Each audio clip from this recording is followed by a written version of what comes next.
All right, ladies and gentlemen, I'm back in Tennessee. Happy hump day, Trump day. We did it, Joe. We made Kamala Indian again. We can set our clocks back to 2 genders again. And let me just say this right at the top here.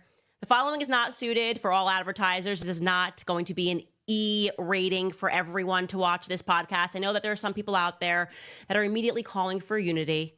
I hear your calls, and I've decided to send them all to voicemail for the next hour because we are going to have some fun. We are going to unburden ourselves from what has been. So welcome back to Candace.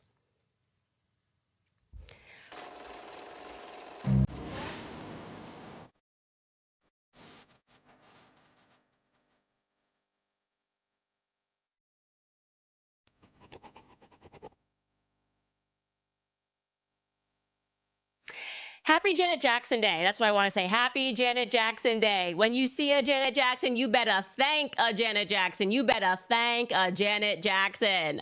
I mean, is it weird that I'm also kind of partly sad a little bit, like just a tiny bit sad? I said to my team, where do we go from here?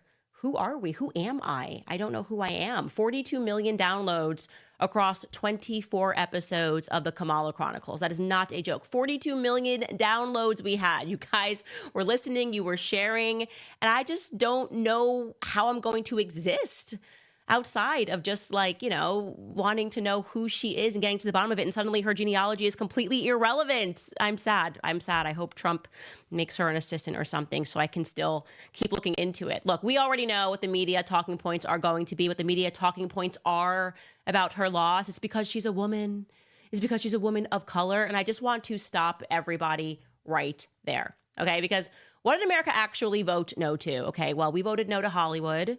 Voted no to race baiting. We voted no to sex baiting. We voted no to the my body, my choice, bizarre public satanic ritual that it became of women pretending that the only thing that we have ever cared about, the only thing that has ever mattered has been our right to murder our own offspring. I mean, that got weird. And I say this as somebody who's actually quite harsh on conservatives on the topic of pro-choice versus pro-life, because look, there's a ton of women who, like me when I was pro-choice, you grow up in high school and you learn that it's a clump of cells, right? And so you think it's the science that you're learning, you trust the science, and they tell you it's the responsible thing to do. And I don't think the average woman is doing this because they like get off on murder, you know what I mean? But Democrats completely moved away from the concept of pro-choice. I mean, this campaign, make no mistake, it was pro-death. Pro-death. They were just like, no, we absolutely have to be able to abort our children in the womb. They were celebrating that. And beyond that, what did they run on? What was the platform? It really was just abortion and black men needing to behave like black men because Obama came down. I guess he left Martha's Vineyard and had to remind the brothers about what you have to be doing. And the brothers just weren't here for it. So yes, it is true. Kamala has formally conceded the race about an hour ago. And I will say, I thought that it was a well-written speech by whoever wrote that speech, because obviously it's some invisible speechwriter. It was not written by Kamala, but she delivered it well because what Kamala is good at is just reading a teleprompter. It's the one thing that Joe Biden was actually very bad at. They should have just, you know, swapped a little bit there. Kamala is good at reading the prompter and not having to think. And she failed when she had to think, when people were asking her questions. She doesn't have her own thoughts. She can do nothing but deliver somebody else's thoughts. And so I thought, relative to everything she's done this election cycle with trying to speak and present her own thoughts, this was actually a pretty good concession speech. I am going to show you this part of it. Take a listen. And I'll close with this. There's an adage an historian once called a law of history. True of every society across the ages. The adage is, only when it is dark enough can you see the stars. I know many people feel like we are entering a dark time, but for the benefit of us all, I hope that is not the case. But here's the thing, America, if it is, let us fill the sky with the light of a brilliant, brilliant billion of stars. The light of optimism, of faith, of truth, and service.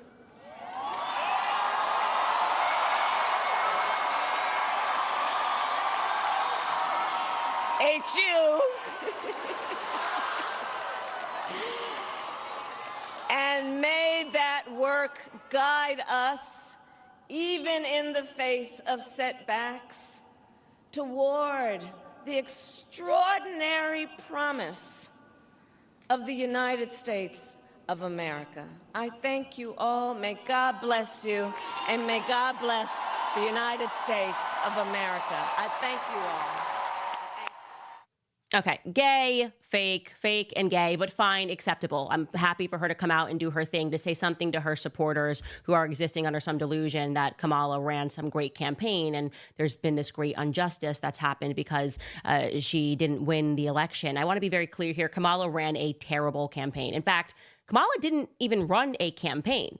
The true story here, the true story of this election and the story of her life is it's been one long coronation for Kamala Harris, okay? She slept with the right person, Willie Brown, and then she got on the right boards and got the right jobs when she was in San Francisco. Again, that's not coming from me. It's not me being petty. You can go back and you can read their articles. That is just the reality of what San Francisco was writing about. All the journalists were basically saying, who is this woman? Why is she being allowed to be a part of any political process when all she's done is slept with a powerful man? Okay. And then what happened here is her party staged a coup. That's what happened this year. Her party staged a coup against an ailing elderly man. Credit to Hillary Clinton, by the way. I don't even know how she kept it within herself to pretend to support Kamala, because Hillary Clinton, for better or worse, she actually did run. She ran a campaign and she lost. And yes, she was arrogant and she never foresaw the possibility that she could lose. Hence this amazing tweet that we must always unearth that Hillary Clinton tweeted to herself before the election back in 2016 at 8:03 a.m. on October 26th. Hillary Clinton tweeted, "Happy birthday to this future president." So much happening here.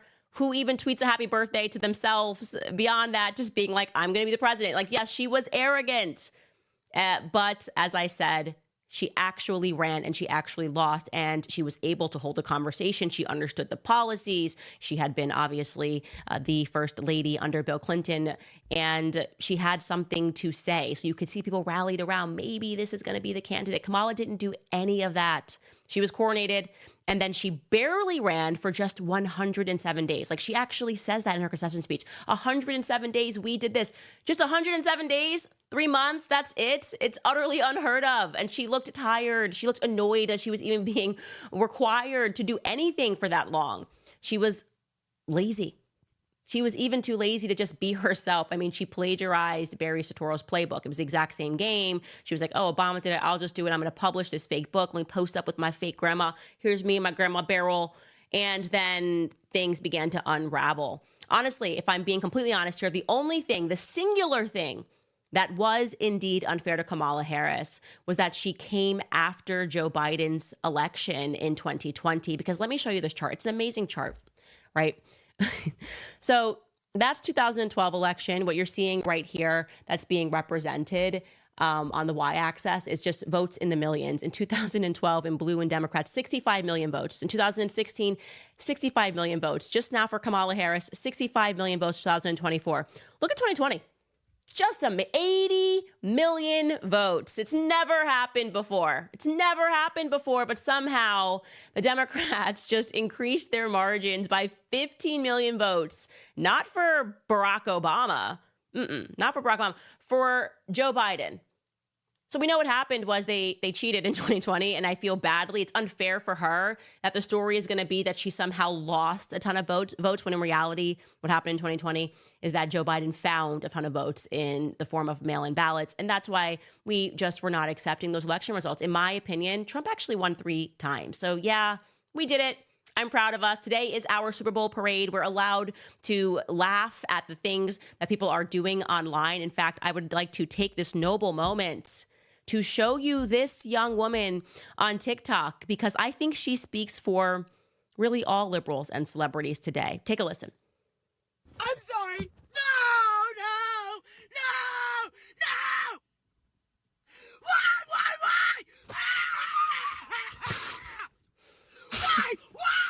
Why? Do you really hate me that bad?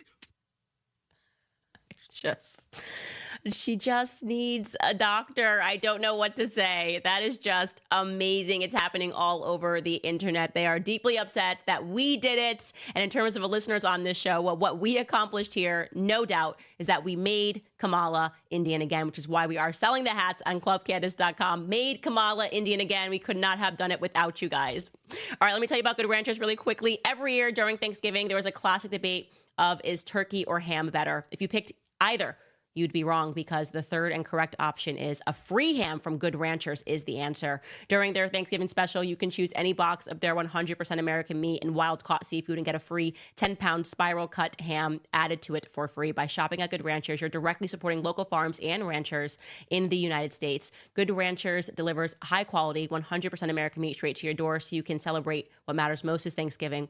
Time with the people that you love. To claim your free Thanksgiving ham before they're gone, go to goodranchers.com, subscribe to any of their boxes of 100% American beef, chicken, pork, or wild-caught seafood, and use my code Candace at checkout. Be sure to order by November 19th for guaranteed delivery by Thanksgiving. If you're thankful for the farmers and the ranchers of this country, go to goodranchers.com. Remember to use code Candace to claim your free Thanksgiving ham. Goodranchers.com, American meat delivered. All right, guys, about last night. So I joined the boys over at the PBD podcast. I knew it was going to be a great night. I knew that Patrick Bet David was just going to I just knew he was going to have the biggest YouTube show, and he did. It was truly amazing. They absolutely crushed it. And here's what I will say.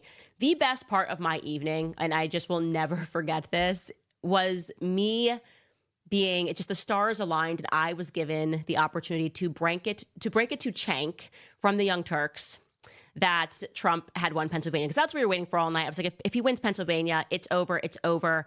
And I was not going to sleep. I was not going to make the mistake of what I did in 2020 and fall asleep and wake up and find the election results dramatically transformed.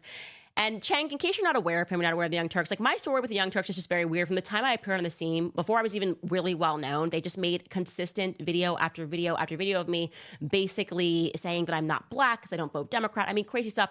And he's generally speaking a very angry man and intent on telling to people that Trump is Hitler. I've debated him on Piers Morgan. Trump is Hitler. He's awful. He's backwards. And the people that support him are this and that.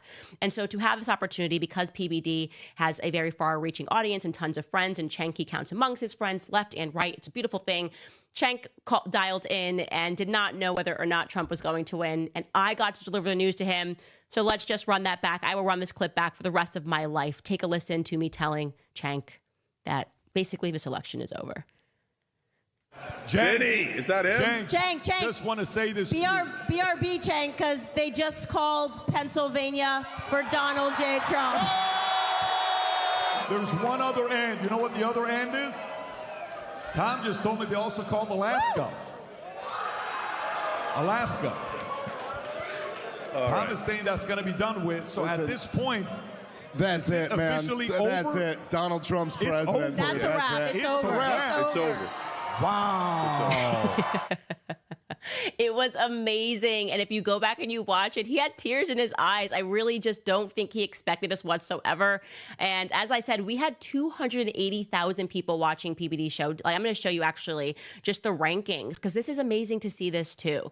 Last night really was the final FU to the mainstream media. Just a nail in the coffin. We hate you right back. I mean, and just the order of people. Do you guys have that chart of who was on YouTube and who was polling? If you guys don't have it, it's fine. But it was like PBD's podcast, and then behind it was the Associated Press, and behind that was ABC News. And we're asking this question of why. And the answer is it's because nobody believes or trusts the mainstream media anymore. So this really was a referendum last night to see the mainstream media in a crisis, trying to understand how this could happen. And it was building towards that. The momentum was building towards that, with Jeff Bezos doing something that was actually, I think, he exemplified tremendous humility to step down from his empire and say, what are we doing at the Washington Post? Why are we endorsing candidates like it matters? And why does it seem like we're now just writing articles to ourselves, like we're just elitists? And the message was firmly sent to the rest of the mainstream media who didn't believe him. Like, we won the Senate. The House is looking good as well. We might just sweep everything. And if you look at the exit polls, it is telling us a unique story about where America sits. And I'm going to show you some of this exit poll graph. You know, you see white men, 59% of them voted for Donald Trump. White women, which people were trashing white women and making it seem like white women were predominantly liberal. That proved to be wrong last night as well. 52% voted for Donald Trump. I mean, to look at the true story last night, black men, especially in Georgia, 20% now. 20% now. I don't think you understand how much of a gain this is. This is the Democrat Party is done. I mean, if black women match that energy, they're forever done. And we've always had trouble with black women. I don't know why they seem more attached to the narrative that the Democratic Party is going to save them. But black men really said no to Barack Obama, like Barry rolling up his sleeves, that inauthentic sleeve cuff roll, and lecturing them about what it means to be a black man, which is something that he's never lived his life as he was raised by white people in Hawaii and went to unbelievably expensive schools and dated white women. It's very strange that he thinks that he can do this and not get called out in this day and age. Latino men, look at that. Look at Latino men. 54% for Trump. And so this is not really telling a story about this racist Hitler man. You have Latino women at 37%. Unbelievable to see that. And honestly, I'm surprised it's not more than 37%. I have not come across Latino women that supports Kamala. So that really shocks me. And then you have all other. So you wonder, you look at that and you say, are they gonna be humble? Are they going to humble themselves? Are they going to come down from their high horses and look us in the face and say, look, we got this thing wrong? Well, apparently my husband says Brian Stelter of CNN has done that. I actually haven't read the article, but apparently he's written a piece to the same effect of Jeff Bezos' piece. But the majority of people in mainstream media are not doing that. They're just going to keep on going and keep on accusing and keep on name calling all Americans. Take a listen to this compilation of the corporate media just shedding tears. I can't help but wonder if the American people have given up on democracy. We cannot ignore there is still a lot of racism and gender bias in this country. I wish I had better news for my daughter later this morning. I know Tim Miller and I were talking about this earlier, when she and so many others wake up to this news. I wish I could have called her and told her that the first woman president had just been elected. I wish that. I won't be able to do that. There is a sort of Russian embrace of disinformation, a radical devaluing of truth over the last 9 to 10 years, and a complete ignorance on civics. That message obviously was not enough to get enough white women to vote for Vice President Harris, a fellow woman. This will be the second opportunity that white women in this country have to change the way that they interact with the patriarchy. You're talking about the propaganda campaign and the playbook of Trump. This is not new. This is not surprising. This is directly out of Hitler's playbook. This is out of an autocrat playbook. It's not the elite that's going to pay the price. It's people who woke up this morning with a dream and are going to bed with a nightmare. And those people didn't deserve to be respected and held and talked to. Those are the people who are going to pay the price for whatever Donald Trump decides to do. I just don't know how they can stand themselves. They're quite literally unbearable. Like, they're every single person they are insulting. White women, it's your fault for just being white and not doing what we told you to do. Like, it's not, we're not going to suffer. We're the elitists. You're going to suffer for not listening to us who are among the elite. Because if you had listened to us, we wouldn't be in this predicament. I just don't know how they can stand themselves when they say the same thing over and over again. He's Hitler. It's about racism. It's about sexism. It's about misogyny. This country's just not ready to elect a woman. No, we're just not ready to elect a weak woman. By the way, something that stood out to me is just that the only times we've ever seen throughout the election process people that are unwilling to give a concession speech, it has been women. It has been Democratic women. Hillary Clinton first, just saying to her supporters, sending somebody out. I think it might have been Podesta, and saying she's not coming out tonight after they're all crying on the floor. That was exceptional. It'll never be better than the night that Hillary Clinton lost, because they were just so convinced they were all going to win, and then they were crying and holding their stuffed animals. And the same thing with Kamala.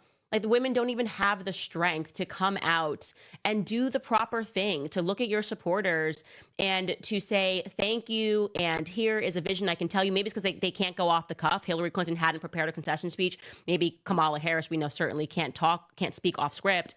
Maybe she similarly hadn't prepared a speech and wanted somebody to write it for her. But there's something that's fundamentally weak about that. Like, we have only seen women, in my view, that have displayed attributes of weakness, not like their leaders, just kind of like they're arrogant and they expect somebody to just come and place a tiara on their head.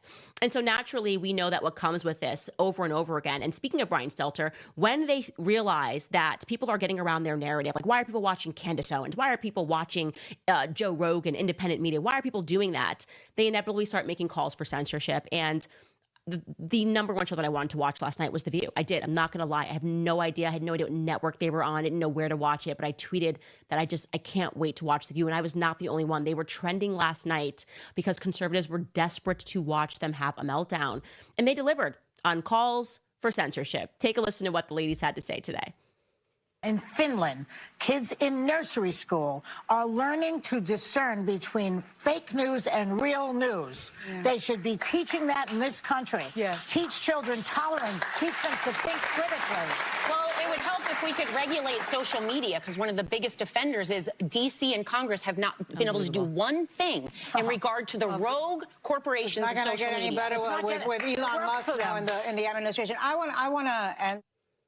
So these are the fascists. They're looking for fascists in everywhere, and they don't see that they're basically saying, what we need to do is regulate so nobody can ever hear any perspective other than ours. That's what they're saying. No one should be able to get to any other opinions except for ours. It is the job of the government. Oh, these women, they love democracy. No, they love a bureaucracy. Okay. It is the job of the government to make it so that it is impossible for us to lose, because the only opinion that people will ever hear is ours. And people are out there clapping like seals.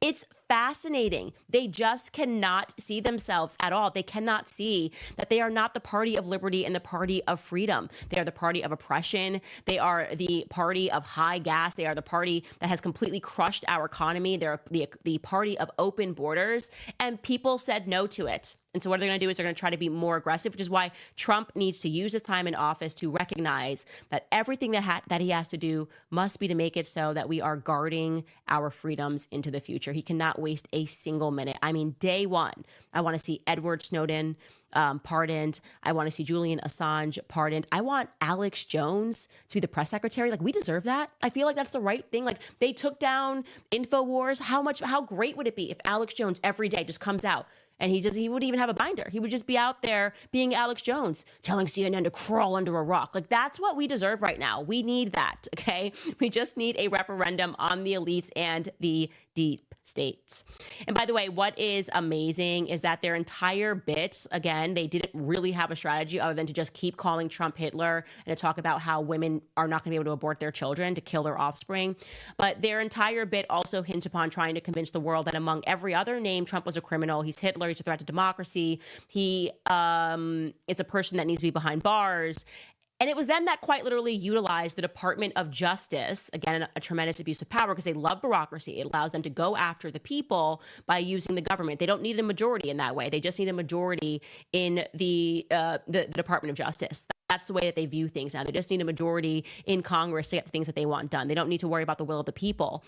And we rejected that. We rejected the narrative that Trump was a threat. And now it seems like they've just instantly given up because it's been announced today, or at least over the last couple of hours, they're dropping all of those fake cases that are remaining against him because they realize, okay, this isn't actually working. And so we're just going to let go of these two federal cases. Take a listen to MSNBC speaking about that because they seem a little bit upset about it. Yeah, Chris, it's not a surprise that these cases can't go forward when Donald Trump takes office. What's interesting here is that the DOJ is moving to end them even before he takes office, citing the long-standing DOJ policy that sitting presidents can't be prosecuted. And there was some thought that maybe Special Counsel Jack Smith was going to sprint through the finish line, was going to work up until the last day, force Trump to fire him, wait till a new attorney general was appointed. But that does not appear to be the thinking inside the department. The thinking is that these cases can't go forward. There's no reasonable prospect of getting to trial within the 3 months before Donald Trump takes office. These cases are mired in legal issues that would be appealed all the way to the Supreme Court had Donald Trump lost the election. So now that he's won the election, DOJ officials are thinking that, look, there's just no room to move in these cases. And so the sensible thing to do is to figure out a way to wind them down. And it may stem from Donald Trump's lawyers filing some kind of motion or making a request saying, in light of the DOJ policy, you need to drop these cases. Now, there are a few wrinkles here, one of which is that the classified documents case includes 2 other defendants who are not subject to that policy. And it's been dismissed, obviously, but that dismissal has been appealed. And the DOJ considers that ruling to be very bad law that it would like to be overturned. So that appeal may continue in some form.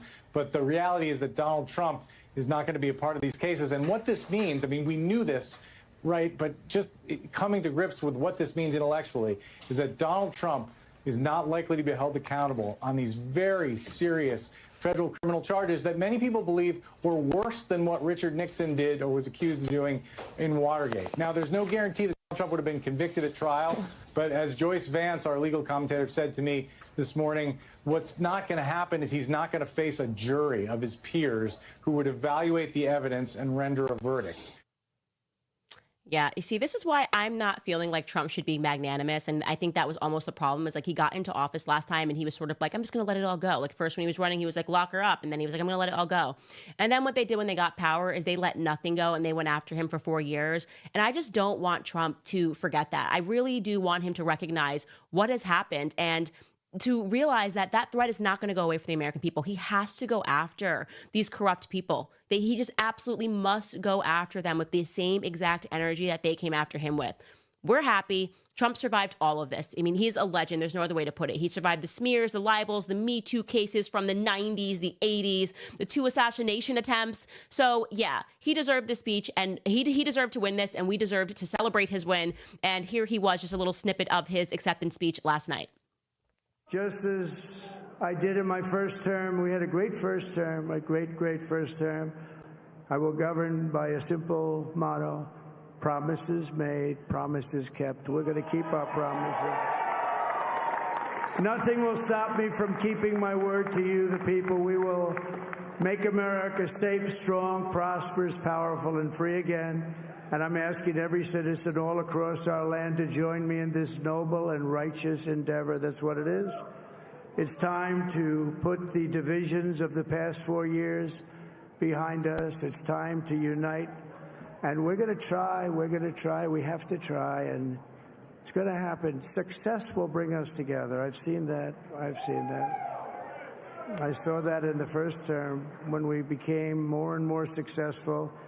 People started coming together. Success is going to bring us together, and we are going to start by all putting America first. We have to put our country first for at least a period of time. We have to fix it, because together we can truly make America great again for all Americans. So I want to just tell you what a great honor this is. I want to thank you. I will not let you down. America's future will be bigger, better, bolder, richer, safer, and stronger than it has ever been before. God bless you, and God bless America. Thank you very much. Thank you very much. Look, Donald Trump is your president. Cry harder, liberals. And you did a lot of crying. We're going to get into that. We're going to just take a trip down memory lane, plus look at some celebrity tweets since he's been elected. But first, I want to tell you guys about Beam, because for weeks we have been caught in the election chaos, the tension, the endless debates, the commercials, the news cycles that seem to get louder and more frantic every day. Thanks to my friends over at Beam, sleep is no longer just a way to escape. It's a gift. In this fast-paced world, we often overlook the power of a good night's sleep, but sleep is our foundation. It fuels our energy, sharpens our minds, and keeps us ready to tackle the challenges of the day. That's where Beam Dream comes in. This isn't just another supplement. It's a game changer formulated with natural ingredients. It will help you drift into a peaceful sleep so that you wake up refreshed and ready to seize the day without the grogginess of all the other sleep medications. Right now, Beam is offering my listeners exclusively early access to their Black Friday sale. This is their biggest sale of the year, and my listeners can shop it early before anyone else. You'll get up to 50% off when you visit shopbeam.com/Candace, and you can use code Candace at checkout. You've been hearing me rave about Dream. This is your chance to try it for the lowest price of the year. So go ahead and shop beam.com/Candace. Enter code Candace and unlock your early access. That's shopbeam.com/Candace and use code Candace for up to 50% off. All right, so do you know what my favorite part of everything is? It's the referendum on celebrities. It's done. It's over. It is done. Hollywood is done. America now recognizes that all that glitter ain't gold. Hollywood just straight up lost their appeal. And I think they're shocked. I think they're genuinely coming to terms with it. Like, they have just been so A-list, so loved, so adored that they never saw this. They can't even comprehend it. They cannot come to grips with this new reality. Generally speaking, I think the American people all over the world now recognize that these people are either unhinged, unhappy, or uneducated. That's it. Unhinged, unhappy, or uneducated. And they went all in on celebs for Kamala because, again, she didn't run a campaign, right? She wasn't qualified. So they said, you know what? Just get the celebrities to come out and people will listen to them because they believe, and when I say they, I'm talking about the deep state, that the majority of Americans are uneducated. So they're just like, it doesn't really matter. We've trained them to worship these stars and they'll do what they say. I'm talking everybody came out. Leonardo DiCaprio, he's always so strange. Like, he's speaking about climate change. This man is always on a yacht with 23-year-olds. You had, of course, notoriously, and I loved this for her so much, Taylor Swift, because I just find her to be so arrogant and so pompous. And she had the sweeping cat endorsement, love a childless cat lady. Yeah, America said no to childless cat ladies, Taylor Swift. We did. And I get that you were on a high, like you always are, because you're in that new relationship high and you're kind of always in a new relationship and you were coming off of your tour and people do love you as an artist and the music that you make. So you're just thinking, how could I lose? Like, everyone's rooting for me and Travis Kelce to get married. So all I have to do is tell them how to vote and they'll accept it. And they didn't accept it. They said no to you, Taylor Swift. Please come down from your high horse. No one actually cares what you think politically because you don't live a real reality. Okay, you're jetting back and forth. It's like no one can even relate to these things. What they want from you is for you to break up with Travis Kelce and drop a next album so we can bop to the tunes. That's what we want from you, Taylor Swift. Just listen to me, okay? That's it. Not your cat and telling us to vote for Kamala Harris because you're scared about something and you want to be a childless cat lady. I don't even know what the vibe was, but we said no. And of course, we had Megan Thee Stallion shaking her booty for Kamala because this is for the black people. Now you know what you gotta do. Shake your butts for Kamala. Let's watch that. What's up, honey? This is your girl, Megan Thee Stallion, aka the Hot Girl Coach, reporting live with the future president of the United States. Everybody, what do you have to say to the American people? We are not going back. That is just so embarrassing. Then you had, of course, J-Lo, who brought the tears. Give it to us, J-Lo. I promised myself I wouldn't get emotional, but you know but what? you are. What? You know what? What? We should be emotional. Should we? We should be upset. We should be scared and outraged. We should. Our pain matters. We matter. You matter. Your voice and your vote matters. And look, don't be afraid to make people around you uncomfortable. Invite people around you to be the change, to go out there and vote. Nobody likes having tough conversations or talking about politics, but trust me, I've been in some of these rooms. I see the way power works in this country. They love it when you do nothing, okay? A non-vote is an agreement. It just makes it easier for them to do whatever they want, whatever serves them. And this election is about your life. It's about you and me and my kids and your kids. Don't make it easy. Make them pay attention to you. That's your power. That's your power. Your vote is your power. I mean, she acts like she sings.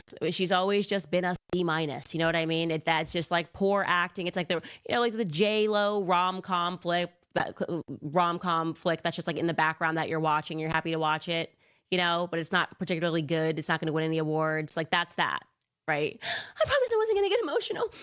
But we should get emotional. We should care about our future. And I feel like that's always her expressions in every movie and the way she sounds in every movie when she's trying to deliver things.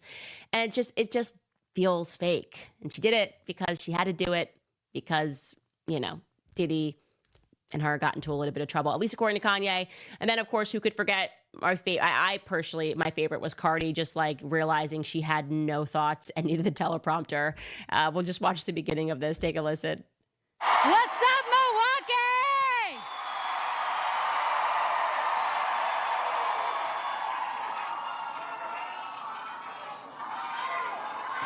How you guys doing? I'm nervous. I'm excited. What's up, y'all? Just buying herself time here. 1 second, guys. 1 second. Up? What's up? I mean, that's just like, it's bad. That's like, we come out of this, like, that is just bad. It's so bad. It's so obvious. I'm glad she did it. And she has been the most vocal about Kamala since she spoke out then. By the way, she looks lovely. I wish Cardi B would dress like that more. I think she looks very lovely and very classy. But anyways, everything she said was something that was clearly being written for her, which is why she couldn't riff her. She couldn't say anything from the heart. And it got sluttier after that. That's really the only way to say it. It got sluttier after that in the form of Sexy Red, who came and told us in a tweet that she was voting for Kamala for president because she doesn't want people to tell us what to do with her coochie. And I feel like that was the most honest endorsement that Kamala ever got. Like, that was like, by the way, of everyone who I think woke up and might have a little bit of egg on their face, Sexy Red is not one of them. Zero shame. She said what she meant. And like, I just feel like she has zero shame in her life. Then we had Eminem endorsing Kamala. I mean, they went full bore. Eminem. Usher came out. Let's watch Usher, who came out in support of Kamala.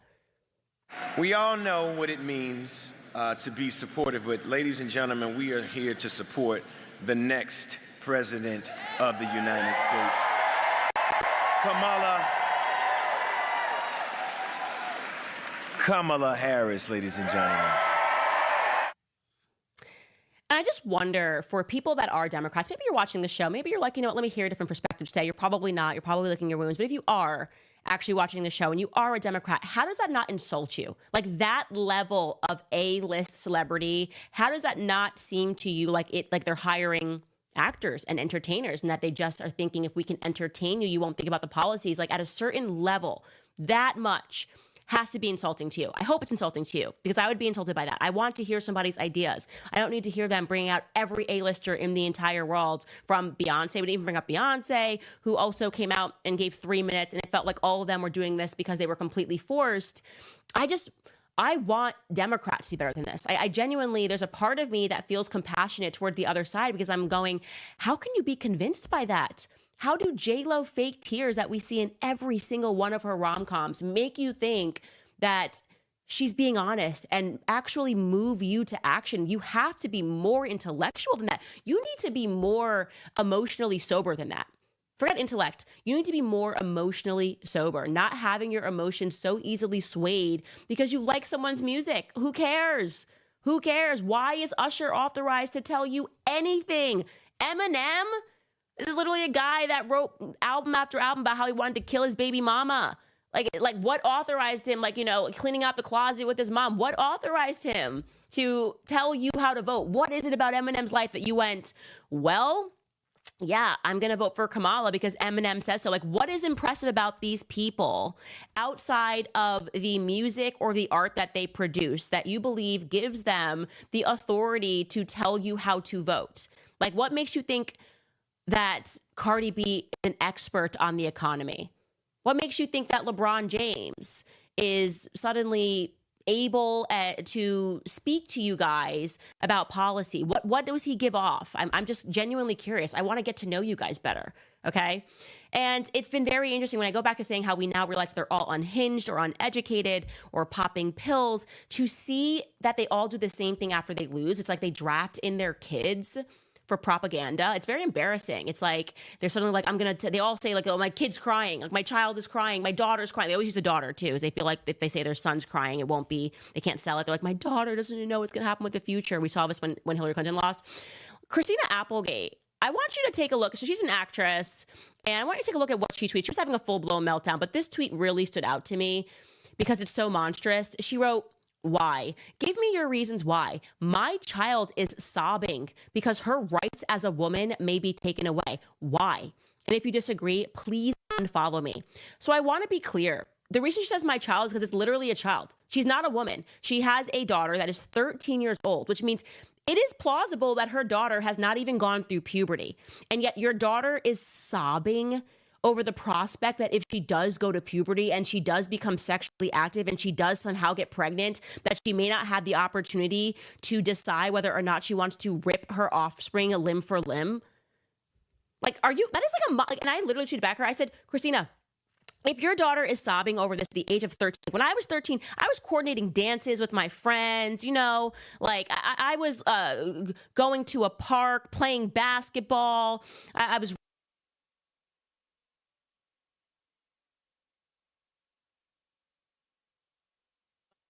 cool thing to do.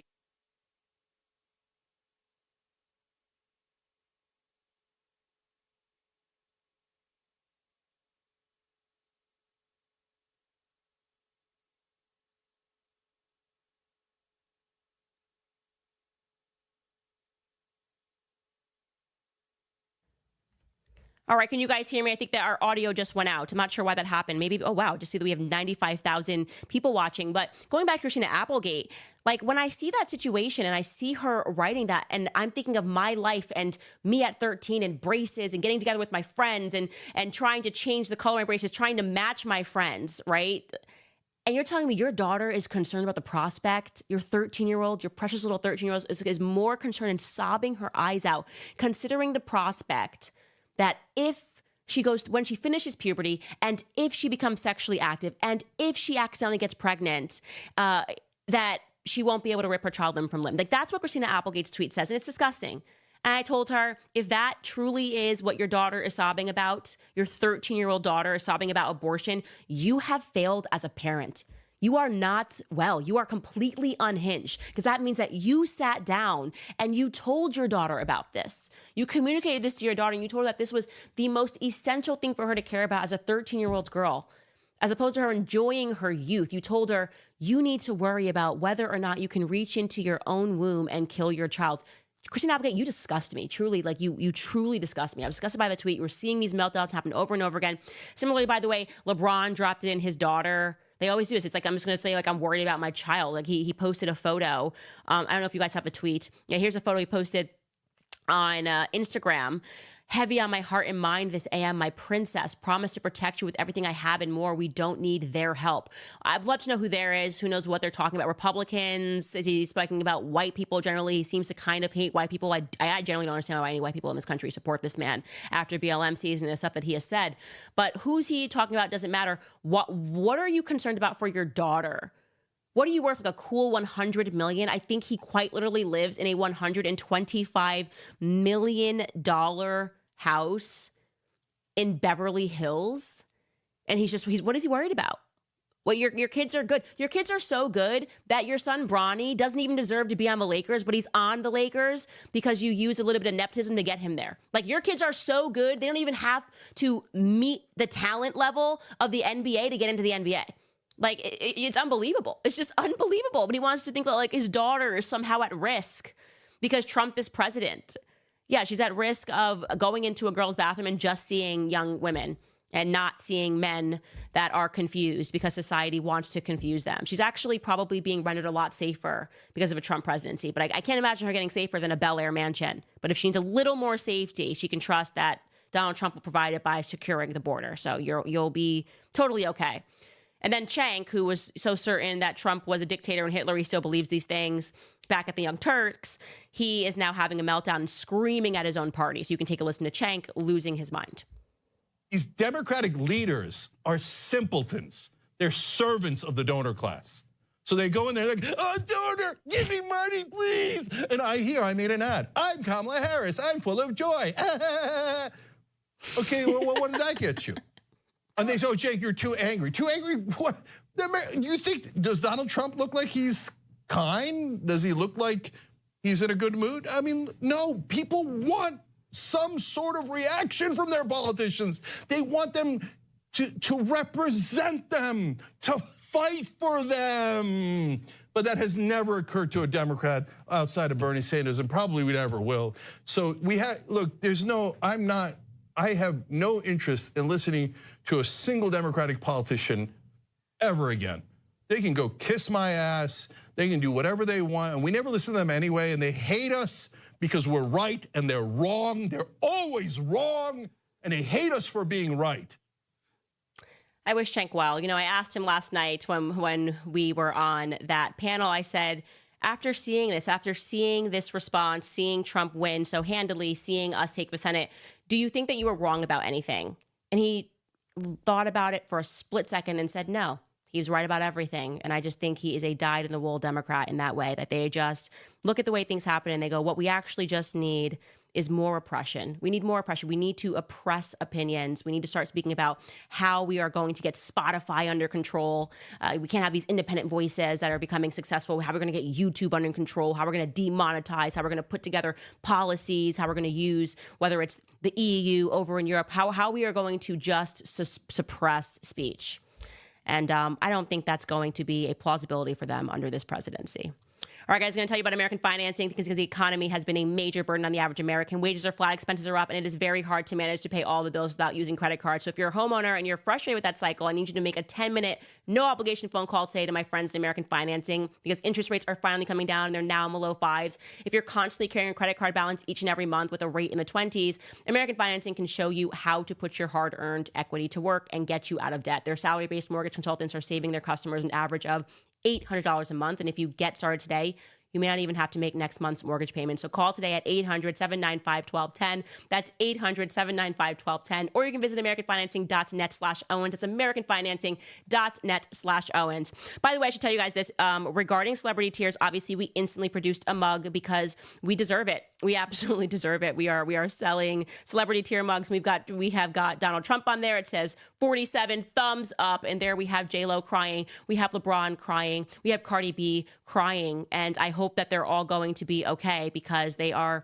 unbelievably wealthy. This country has been amazing to them. They are just completely out of touch elitists, especially LeBron. I just love this. And if you buy this mug, like it will keep your beverages cold. It will keep your beverages hot. And it is just something that reminds us of the fact that we just said no to Hollywood. I am so happy that America is saying no to Hollywood. I just want to be a fly on the wall and hear Taylor Swift grappling with this. How could I have sold out tours everywhere and people are not listening to me because they just want you to sing about your breakups, Tay? That's all we want from you, Tay Tay. Sing about your very many breakups until you really are a childless cat lady, and it's something that you seem to be embracing, and that's absolutely fine. No hate your way. But for America, it's about our families. It's about wanting to keep the gas prices low, wanting them to return to being $1.30, which they were under Trump, wanting us to be able to afford groceries. I mean, people are literally paycheck to paycheck. It's incredible how out of touch they are. They don't realize what taxes are doing to them. They don't realize how hard it is, by the way, for people to even break into the markets. I'm talking about entrepreneurialism, all of the regulations. The environment is not friendly for small business owners. That's why I just saw that it was being floated that Thomas Massie maybe tapped into the cabinet for the agricultural position. And that would be amazing. Absolutely amazing. It's even the farmers, the ranchers, everybody in America is suffering. You guys can't see it because you live in Los Angeles, you live in Beverly Hills, because you live in mansions, and you are just, I genuinely want you to get in touch, because if you were in touch, you would shut up. If you were in touch, you would go, my gosh, I don't deserve any of this. All I do is read lines and say basic things. Who am I to lecture these people who work with their hands every day? Who am I to lecture these people who work the hours that they work, the truck drivers, so that I can enjoy the life that I have? They don't even know where their stuff comes from. No, genuinely, people like LeBron James and Christina Applegate, these people think that their food grows in a grocery store. They think their food grows in Whole Foods. They thank Jeff Bezos for their food. That's what they do. At night, they pray and they thank Jeff Bezos for their food and the Amazon lords for their food. Truly, I believe that. I think that they don't even understand. They don't comprehend how anything in the world works because they've never worked a single day with their hands. They don't. And so they just dismiss everybody as a racist. Everybody's a racist. Everyone's a racist. It's sexist. It's because she's a woman, not because she's an idiot. You know, it's because she's a woman of color, not because she didn't deserve it and she didn't work for it. Or because people are insulted by the idea that you keep thinking that you can throw celebrities in our face and we're going to respond to it. We're tired of it. And so it's going to be interesting now, guys. It's going to be really interesting because going into the next election, the game has changed. They now see this no longer works. So what do they do? What do they do? The celebrities don't work. The Taylor Swifts don't work. The Beyoncés don't work. They're not listening to Usher. My goodness, we have a problem. Houston, we have a problem. They're not listening to Eminem. Yeah, it's so weird. Slim Shady, yeah, they're not listening to him.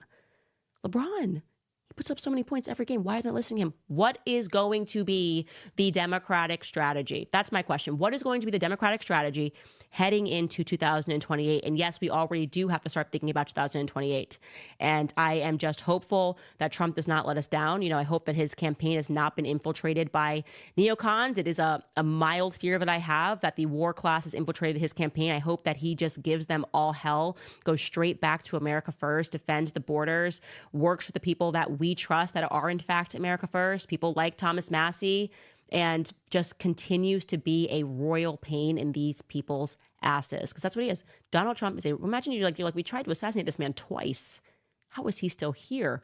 It's an onslaught of Me Too cases. We took out Gloria Allred. How is this man still here?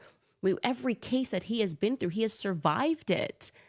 And so I'm proud of him, and I'm hopeful, and I hope that he keeps that exact same energy for these next couple of years, 4 years, and puts us in a better place than we certainly are in right now. All right, guys, I'm going to read some of your comments, see what you guys are thinking about everything that's happening right now.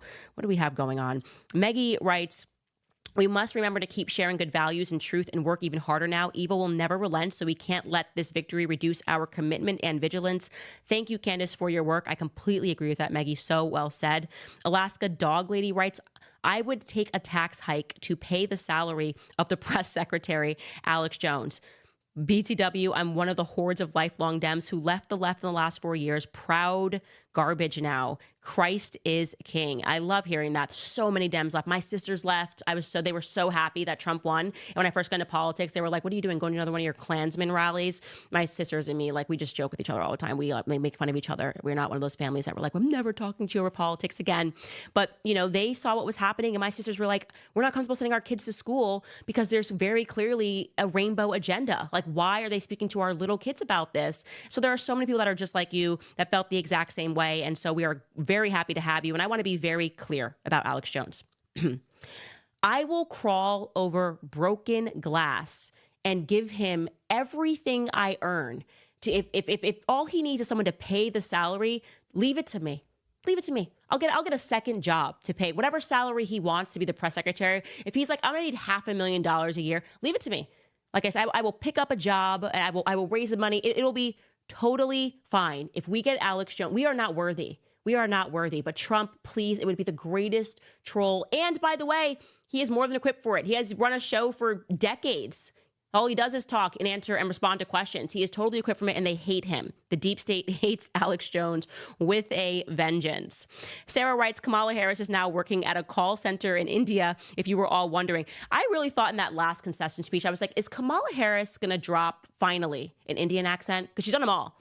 And I thought maybe now she's going to drop an Indian accent. She didn't do it, actually. She went to her normal speaking voice that she's had, since she's had a public platform. She was just herself. So I am going to miss the accents.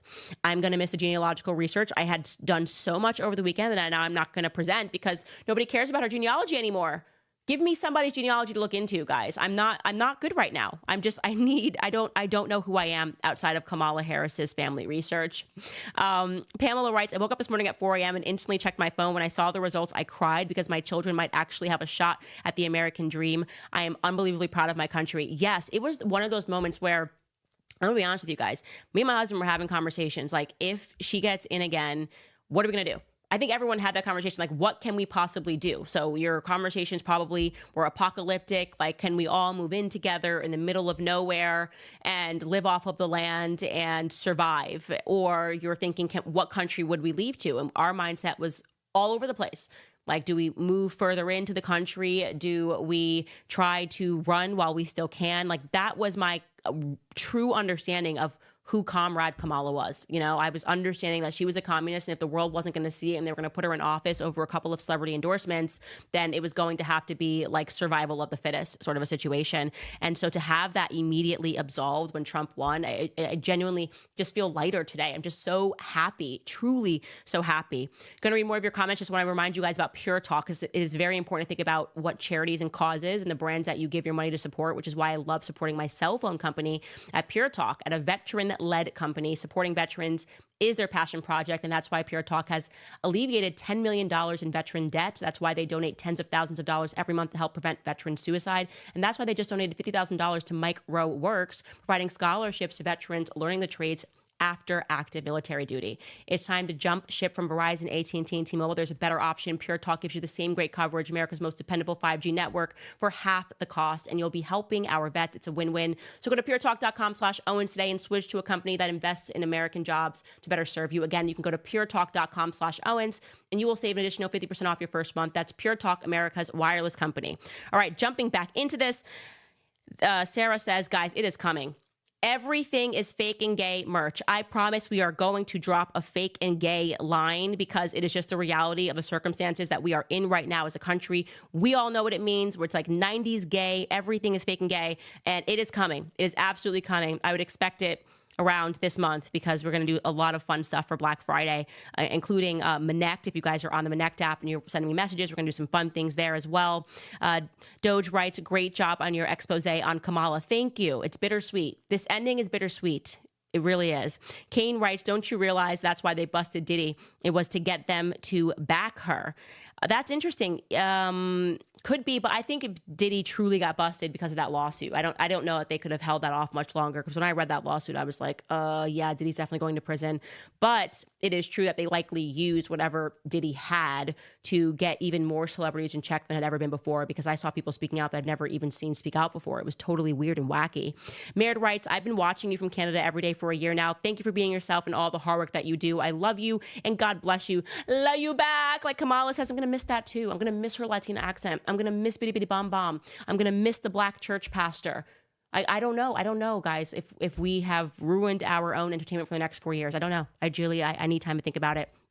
X Smokes writes, Candace, you should be Trump's press secretary. Look, I would be very good at that job, but come on, Alex Jones, like there could be no one better suited for that job that would make us happier. We would be watching press briefings every single day like it was Game of Thrones. Like we'd just be in seasons of Game of Thrones watching Alex Jones respond to the press. So that is my vote. You guys, thank you so much for being on this journey with us. This has just been the most amazing thing. Again, like the Kamala Chronicles, 42 million downloads is crazy. This is a new podcast. We're a very small team. We're so grateful to you guys that are supporting us on Locals, buying the merch, buying everything. It allows us to do what we do. We promise to stay true and independent, and we will hold Republicans' feet to the fire. Like immediately going into this, we are not going to be people that are just like, everything Trump does is great. No, you are in there. We got you in there. Let's do a job. Let's make sure that you actually drain the swamp like you have promised that you are going to do.